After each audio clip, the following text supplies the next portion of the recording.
السلام عليكم ورحمة الله وبركاته.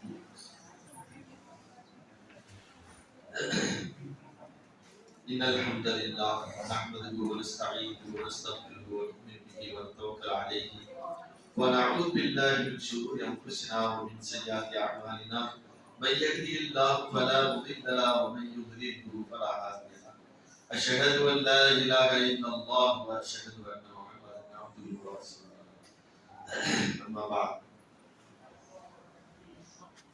கண்ணியத்துக்குரிய அல்லாஹ்வுடைய நல்லடியார்களே, மூன்றாவது நாளுடைய இரவு தொழுகையை தொழுது அல்லாஹ் ரசூல் கூறிய அந்த செய்திகளை கேட்பதற்காக நாம் அமர்ந்திருக்கின்றோம். குர்ஆனிலே கூறப்படக்கூடிய சாலிஹீன்கள், நல்ல மனிதர்களை பற்றி அல்லாஹ் ஒரு சில நபர்களை குறிப்பிடுகின்றார். சில மனிதருடைய பெயரை அல்லாஹ் குர்ஆனிலே குறிப்பிடுகின்றார். சில மனிதருடைய வரலாறை மட்டும் அல்லாஹ் குறிப்பிடுகின்றார். அந்த அடிப்படையிலே அந்த நல்ல மனிதர்களை பற்றி நாம் பார்க்க இருக்கின்றோம். அதிலே முதலாவதாக நாம் பார்த்தோம், நல்ல மனிதர் என்றால் அதற்கு என்ன இலக்கணம் அப்படிங்கிறத குர்ஆன்ல அல்லாஹ் சொல்லக்கூடிய அந்த இலக்கணத்தை பார்த்தோம். அடுத்ததாக அந்த இலக்கணத்தை பெற்றுக்கொண்ட ஒரு மனிதன் இந்த பூமியிலே எவ்வளவு சோதனைகளுக்கு அவன் ஆளாகுவான் என்ற செய்தியை நாம் பார்த்தோம். இப்படி பார்த்து வரக்கூடிய நேரத்தில் சிலருக்கு என்ன சொன்னாரே தெரியல அஜத்து என்று புலம்புகிறார். குர்ஆனில் உள்ளதை ஹதீஸில் உள்ள என்ன நாம் சொல்லிக் கொண்டிருக்கிறோம். வேற கட்டுக்கதை எல்லாம் கிடையாது. கட்டுக்கதை என்று சொன்னால் நாம் சொல்லிக்கிட்டே இருக்கலாம். ஆதாரபூர்வமான செய்திகளை வைத்து ஒரு சாலிகான ஒரு மனிதருக்கு எப்படிப்பட்ட சோதனை எல்லாம் ஏற்படும் அப்படிங்கிறத குர்ஆனுடைய வசனங்களை கொண்டு நாம் செய்தோம், அதை விளக்குகின்றோம், அதை தெளிவுபடுத்துகின்றோம். அதுக்கும் புரியவில்லை என்று சொன்னால் என்ன செய்வது? அந்த அளவுக்கு தூக்கம் நமக்கு மிகச்சிறிச்சு நடக்கும். பொதுவாக ஒரு செய்தியை நாம் விலகிக் கொள்ள வேண்டும். வார்த்தை ஜாலங்களுக்கு பார்த்தீங்களா, வார்த்தை அலங்காரங்கள், அதை வச்சு நம்ம என்ன செய்யக்கூடாது, இவர் சொல்றது கூட சரிதான் என்று நம்பி விடக்கூடாது. நபிகள் ஸல்லல்லாஹு அலைஹி வஸல்லம் எச்சரிச்சிருக்காங்க, இன்ன ஃபில் பயானி லஸஹ்ரா. ஒரு யூதன் வந்து பேசிக்கொண்டே இருக்கிறான் மதீனாவுல. அப்படி பேசிக்கொண்டிருப்பது சஹாபாக்கள் எல்லாம் கூர்ந்து கவனிச்சுட்டே இருக்காங்க. பேசுறது யூதன். ரசூலுல்லாஹ் தெரிந்து வச்சு ஏதோ ஒண்ணு கால மயங்களுக்கு ஏதோ பேசியிருக்காங்க. அந்த நிகழ்ச்சியை பார்த்தான் சொன்னார்கள், வார்த்தை பயானில் சிஹர் இருக்கின்றது, சூனியம் இருக்கின்றது. ஒரு மனிதனை அப்படியே கட்டி போட்ட மாதிரி ஆக்கி விடலாம். அதை பார்த்து நீங்கள் ஏமாந்து விடாதீர்கள் என்று எச்சரித்தார். இன்னைக்கு நாம பார்க்கலாம், இதே தௌஹீத் கொள்கையை சொன்னவர்கள் தமிழகத்தில் பல மக்கள் என்ன செய்தார்கள், அதன் பக்கம் ஈர்க்கப்பட்டார்கள். ஈர்க்கப்பட்டதற்கு பின்பு அது என்ன நிலைக்கு மாறுகிறது பாருங்க. பல ஹதீஸ்களை மறுக்கக்கூடிய சூழ்நிலைக்கு அல்லாஹ் கொடுத்து விடுகிறார். ஏன்? நம்ம பேச்சு கேட்கறதுக்கு ஆரம்பித்து நாம எப்படி பேசினாலும் அதை கேட்பதற்கு ஒரு கூட்டம் இருக்கின்றது. ஏன்? அந்த பேச்சு அந்த அளவு ஈர்ப்பு இருக்கு. ஒரு உதாரணத்துக்கு, முடிக்கு வந்து என்ன செய்யக்கூடாது, டையடிக்கக்கூடாது. இது நபிகள் ஸல்லல்லாஹு அலைஹி வஸல்லம் அவங்க என்ன செய்றாங்க, கருப்பு டை அடிக்காதீங்க, வேற ஏதாவது ஒரு கலரை நீங்க என்ன செய்யுங்க, சேஞ்ச் பண்ணிக்கங்க அப்படிங்கிறாங்க. இது என்ன ஆகுது அப்படின்றால், இன்றைக்கு யார் இந்த கருப்பு டை அடிக்கக்கூடாது, வேறு டை அடித்துக் கொள்ளலாம் என்று சொன்னாரோ அதே மனிதர் என்ன செய்கிறார், இல்ல கருப்பு டை அடிக்கலாம், அதையும் நம்பிக்கொண்டு சிலர் என்ன செய்கிறார்கள், அன்றே சொல்லிட்டாரு, அவர் ரொம்ப தெளிவா சொல்றாரு. இந்த ஹதீஸ் எப்படி ஆய்வுன்றது, அதுல என்ன தவறு இருக்காங்க சாதாரண மக்களுக்கு தெரியுமா? தெரியாது. ஏன்னா அப்படி வளர்ச்சி சுத்தி கொத்தி என்ன செய்யலாம், வார்த்தை அலங்காரத்தில் சொல்லிவிடலாம். கருப்பு டை அடிக்கலாம், நான் டை அடிக்கிறேன் என்ன அவர் சொல்லிட்டாரு. மக்கள் எப்படி வழிகிறார் பாருங்க. அதனால் வார்த்தை வைத்து நாம் என்ன செய்யக்கூடாது, எந்த முடிவும் பண்ணிவிடக்கூடாது. கருத்து என்ன, சொல்லப்படக்கூடிய கருத்துகள் சரியான கருத்தா அல்லது மார்க்கத்துக்கு முரணான கருத்துக்களா? குர்ஆனிலும் ஹதீஸும் சொல்லப்படக்கூடிய கருத்துக்களை சொல்லுகிறார்களா அல்லது மாற்றமான கருத்துக்களை சொல்லுகிறார்களா என்பதை நாம் பார்க்க வேண்டும். தவிர அப்படியே வார்த்தையில அப்படியே கட்டி போட்டு அலங்காரம் வச்சு மக்களை ஈர்க்கக்கூடிய முறையில் பேசுறதுலாம் ஒரு பெரிய என்ன கிடையாது, பேச்சுக்கிற மார்க்கத்தில் அது அனுமதிக்கப்பட்டதில்லை. அதனால சொல்லப்படக்கூடிய விஷயம் என்ன? சாலிஹா யாரு? குர்ஆன்ல அல்லாஹ் இந்த இலக்கணத்தை சொல்லிட்டான். அந்த சாலிஹீன்களுக்கு என்னென்ன சோதனைகள் வரும் அப்படிங்கிற கேள்விக்கு நான் பார்க்கிறேன். இது ஒரு சோதனை தான். சரி, எத்தனை சோதனைகள் சந்தித்து இது ஒரு சோதனை. இப்ப அல் குர்ஆன்ல வந்து 259ல ஒரு மனிதரை பற்றி அல்லாஹ் சொல்கிறார். அவருடைய பெயரை அல்லாஹ் குறிப்பிடவில்லை.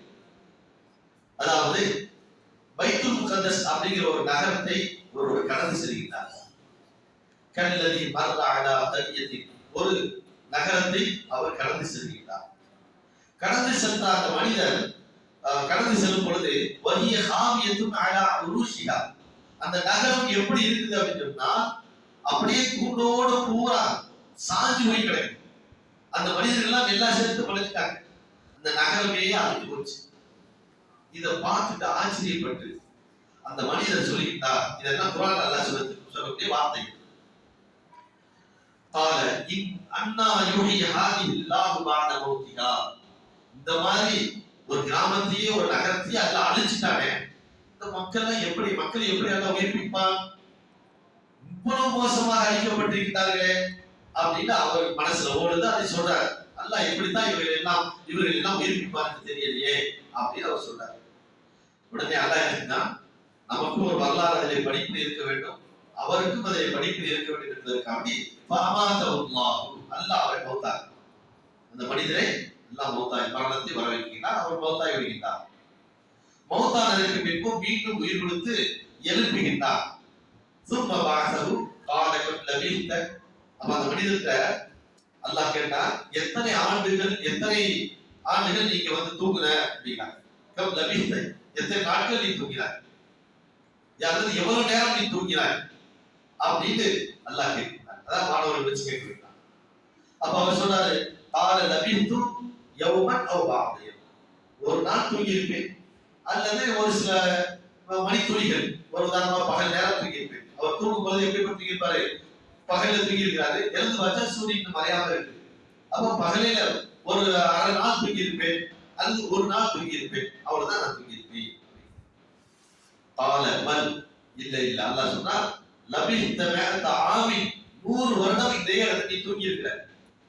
அதுக்கு என்ன சாட்சி அப்படின்னு சொன்னால், ஃபந்துர் இலா தஆமிக வ ஷராபிக, நீ ஒரு சாதனங்கள், அதாவது உணவுக்குண்டான சாதனங்களை நீ கொண்டு வந்தாய் அல்லவா, ரொட்டி மற்றும் பேரித்தம்பளம், அது உணவுக்குண்டான பொருள்கள், அந்த பொருள்கள் எல்லாம் நீ பாரு, அது எப்படி இருக்கு பாரு. எல்லாம் எந்த சண்டை, அது கெடாம அப்படியே சரி.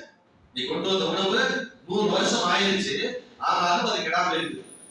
அதே நேரத்துல வந்தூர் இலா ஹிமாரிக, நீ பயணித்து வந்த அந்த கழுதை இருக்குல்ல, அந்த கழுதையை பாரு. அந்த கழுதை எப்படி ஆயிப்போச்சு என்று சொன்னால், அது செத்து மடிந்து எலும்பு கூடாக ஆயிடுச்சு. நீ கொண்டு வந்த உணவு அப்படியே இருக்குது, ஆனால் நீ பயணித்து வந்த அந்த கழுதை படி எப்படி ஆயிடுச்சு, எலும்பு கூடாக நிற்குது, செத்து படம் ஒன்றுலாம் போய் கிடக்கு. இதுலதான் நீ வந்த, நீ தான் சாப்பாடை கொண்டு வந்த, நீ தான் கழுதையில வந்த. இந்த ரெண்டையும் பார், கம்பேர் பண்ணி பார். தூங்கி எந்திரிச்சு ஒரு நாள் தூங்கி எந்திரிச்சா கூட சாப்பாடு கிடாம இருக்கலாம், ஆனா இந்த கழுதை இருக்கின்றதே அதை பாரு எப்படி இருக்குது. அப்ப இந்த ரெண்டையும் பார்க்கிறார். பார்த்துட்டு அவருக்கு வந்து என்ன, எப்படி அல்லாஹ் உயிர்ப்பிப்பார் அப்படிங்கிறது அவர் சந்தேகம். வந்தூரிலா ஹிமாரிக்க வலினஜஅலக ஆயத்தன் லின்னாஸ், ஒட்டுமொத்த மக்களுக்கும் உன்னை ஒரு உதாரணமாக நான் ஆக்கியிருக்கின்றேன். ஒட்டுமொத்த சமுதாயம் விளங்கி கொள்ளணும். ஒரு பொருளை என்னால் பாதுகாக்கவும் முடியும், ஒரு பொருளை என்னால் என்ன செய்ய முடியும், அழிக்கவும் முடியும். ஒரே நேரத்தில் நான் நடக்கும். இப்ப நம்ம பார்க்கணும், பாதுகாக்கக்கூடிய பொருள்களை சாதனைகளை பிரிச்சு கொண்டு வந்திருக்காங்க. அது பிரிச்சு என்ன செய்யுது, மாசக்கணக்கோட உள்ள வச்சு பாதுகாப்பு. பிறவுடைய உடல் என்னாச்சு, வருஷக்கணக்கில் என்ன செய்ய, அல்லாஹ் கடல்ல வச்சு பாதுகாத்துக்கிறாங்க. டெக்னாலஜி வர்றதுக்கு முன்னாடி கடல்ல வச்சு அல்லாஹ் என்ன செய்யறாங்க, ஐஸ் கட்டி ஆயிடுச்சு. அது ஒரு வரலாறு. அப்ப ஒரு பொருளை அழித்து இன்னொரு பொருளை பாதுகாப்பாக என்னால் வைக்க முடியும். இதை ஒட்டுமொத்த மக்களுக்கு ஒரு ஆதாரமாக கொண்டு நான் ஆக்கியிருக்கின்றேன் அப்படின்னு சொல்லிட்டு வந்தது இளதாமி கை வம்சிசுகா, அந்த எலும்புகள் எல்லாம் இப்ப பாரு எப்படி அது மீண்டும் அது உருப்பெற்று கழுதையாக உயிருடன் வருகின்றது என்பதை சற்று பாரு அப்படின்னு சொல்லிட்டு சும்மா நக்சுஹாலமா பிறகு என்ன அந்த எலும்புகள் எல்லாம் அதாவது ஆட்டோமேட்டிக்கா அப்படியே கூடுது, எலும்புகள் எல்லாம் சதைகள் வருது, அந்த இடத்துல கலந்து அப்படி பரமா தபையன. இந்த நிகழ்ச்சியை அவர் பார்க்கின்றார். இந்த நிகழ்ச்சியை பார்த்த உடனே அவர் சொன்னார், அல்லாஹ் மிகப்பெரிய ஆற்றல் உள்ளவன் என்பதை நான் இப்பொழுது அறிந்து கொண்டேன். அல்லாஹ்வுடைய சக்தி என்ன என்பதை மிக தெளிவாக விளங்கிக் கொண்டேன் என்று அவர் சொல்லுகின்றார். இந்த மனிதனுடைய பெயரை அல்லாஹ் சொல்லவில்லை. ஒரு சில வரலாற்று ஆசிரியர் என்ன செய்தார் என்றால், இவருடைய பெயர் உசைர் என்று சொல்லிட்டார். உசைர் என்று ஒரு மனிதர் வாழ்ந்தார், சாலிகான மனிதர். இன்னும் சிலர்கள் ஹித்ரு என்ற ஒரு மனிதர் வாழ்ந்து கொண்டிருந்தார். அவர் தான் இவர் 100 ஆண்டுகள் தூங்க வச்சு அதுக்கடுத்து மீண்டும் அவர் உயிரை கொடுத்து எழுப்பி அந்த கேள்விகளை கேட்க வச்சு மீண்டும் இந்த உலகத்துக்கு ஒரு உதாரணமாக ஒரு உண்மையாக இந்த மனிதரை ஆக்கி இருக்கின்றார். ஆக ஹித்ரா இருந்தாலும் சரி அல்லது உசைரா இருந்தாலும் சரி வேற யாராவது இருந்தாலும் சரி, இந்த உசைர் என்பவரை பற்றி அல்லாஹ் குர்ஆன்ல ஒரு இடத்துல வேற ஒரு இடத்துல சொல்லும் பொழுது இது ஒரு அற்புதமான நிகழ்ச்சி தான். அதாவது பிறருக்கு உயிர் கொடுத்து எழுப்பக்கூடிய ஒரு ஆற்றல் ஹஜ்ரத் ஈசா அலைஹிஸ்ஸலாம் அவருக்கு கொடுத்திருந்தார். அவங்க என்ன செய்வாங்க, குட் இது இல்லாதவாங்க செத்து போன மனிதனை அல்லாஹ்வுடைய அனுமதி பேரை மீண்டும் எழுந்து வா அப்படின்னு சொன்ன உடனே அவர் உயிர் பெற்று வந்துருவார். அப்ப இதை பார்த்த உடனே ஈசா அலைஹிஸ்ஸலாம் என்ன சொன்னாங்க, இந்த மதல ஈசா ஈசா அல்லாஹ் தான். லக்கத் கஃபரல்லதீன காலு இன்னல்லாஹு வல் மஸீஹ் இப்னு மரியம். ஈசா தான் அல்லாஹ், அல்லாஹ் தான் ஈசா என்று சொன்னாங்க. ஏன் செத்து போன ஒரு உயிர் கொடுத்து எழுப்புகிறாங்க, அதனால அவர் கடவுள் தான் என்று சொன்னார். அதை போன்று செத்த மனிதர் 100 ஆண்டுகளுக்கு முன்பு மீண்டும் உயிர் கொடுத்து எழுப்பப்படுகிறார் என்று சொன்னால் இவர் யாரு? இவரும் கடவுளின் அவதாரம். இந்த சில பேருக்காக நம்ம இருக்காங்கல்ல, இன்னைக்கு நம்ம இருக்காங்க அமெரிக்கால இருந்தவர், நம்ம இந்தியாவை சார்ந்தவர், அங்க போய் நினைச்சாரு ரஜினிஷ் அப்படிங்கிறவரு இறந்தாரு, மீண்டும் உயிரா வருவாரு அப்படின்னு வீட்டுக்கு அதை கூட்டம். அது மாதிரி இந்த புதுக்கோட்டை பக்கத்துல ஒரு ஊர் இருக்கு, அந்த ஊர்ல என்ன நினைச்சாரு நெய்வேலி சாமின்னு சொல்லிட்டு வராரு. அது நம்ம பகுதியை சார்ந்தவர், அவர் அப்துல் கார் ஒரு பேர். அவர் என்ன செஞ்சாரு, அங்க போய் மக்களை ஏமாத்தி தங்கங்களை அதே கடத்தல், அதாவது எமர்ஜென்சி பேர்ல அவரெல்லாம் கைது பண்றதுக்கு வந்தாங்க. அப்பதான் உள்ள பார்த்தா தங்கமா சேர்த்து வச்சிருந்தாங்க. அவரு இறந்து போயிட்டாரு.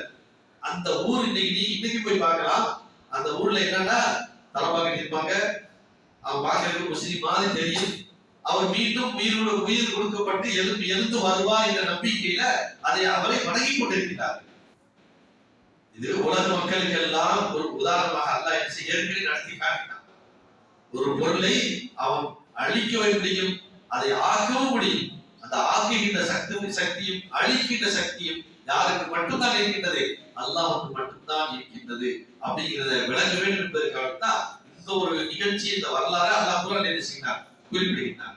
ஆகையினால் உசைர் என்பவரை அந்த யூத சமுதாயம் என்ன சொன்னார்கள் என்று சொன்னால், வகாலத்தில் யஹூது உசைர் இப்னுல்லாஹ், உசைர் என்பவர் அல்லாஹ்வுடைய மகன் என்று சொன்னார். அல்லாஹ்வுடைய மகன் என்று யூதர்கள் சொன்னார்கள். வகாலத்தின் நஸாரா அல் மஸீஹ் இப்னுல்லாஹ், நஸ்ரானிகள் சொன்னார்கள், கிறிஸ்தவர்கள் சொன்னார்கள் ஈசா என்பவர் அல்லாஹ்வுடைய மகன் என்று சொன்னார்கள். ரெண்டு பேரும் அற்புதத்தை நிகழ்த்திருக்காங்க. ஒருத்தர் இன்னொரு உயிர் கொடுத்து எழுப்பினார். அதனால அவர் என்ன கடவுள் தன்மை கொண்டு போனார்கள். இந்த யூதர்கள் என்ன செய்தார்கள் என்று சொன்னால், இந்த உசைர் இவரும் உயிர் கொடுத்து எழுப்பப்பட்டார் அல்லவா, ஆகையால் இவரும் கடவுளுடைய மகன் என்று யூதர்கள் எழுப்புகின்றார்கள் அப்படிங்கிற ஒரு செய்தியை ஒரு நல்லா குறிப்பிடுகிறார். ஆனால் தாலிக கௌலுபி அஃப்வாஹிஹிம் இல்லாஹிகுன கௌலல் லதீன கஃபரு மின் கப்ல், இதற்கு முன்பு யூதர்கள் எப்படி மனிதர்களை கடவுளாக சொன்னார்களோ கற்பித்தார்களோ அதே போன்றுதான் இவர்களும் என்ன செய்தார்கள், இது போன்ற நல்லடியார்களை நண்பர்களை கடவுளாக கற்பித்தார்கள். அப்போ ஒரு மனிதனுக்கு எந்த ஆற்றலும் இல்லை, அல்லாஹ்வுடைய அந்த சக்தியை தவிர அவன் ஒரு மனிதனுக்கு கொடுப்பான், எனக்கும் செய்யும். அப்ப இந்த ஆற்றல் யாருக்கு மட்டும்தான் இருக்குது, அல்லாஹ்வுக்கு மட்டும்தான் இருக்குது என்பதை நாம் என்ன செய்து விளக்கி சொல்ல வேண்டும். எல்லாம் அல்லாஹ் ஜல்ல ஷானுஹு நமக்கு இந்த அதாவது இறைவனுக்கு இணை வைக்கக்கூடிய எந்த ஒன்றிலும் ஈடுபடாமல் இறைவனுக்கு இணை வைக்கக்கூடிய செயலை விட்டு அல்லாஹ் நம்மை காப்பாற்ற வேண்டும் என்று கேட்டு என்னுடைய உரையை நிறைவு செய்கின்றேன்.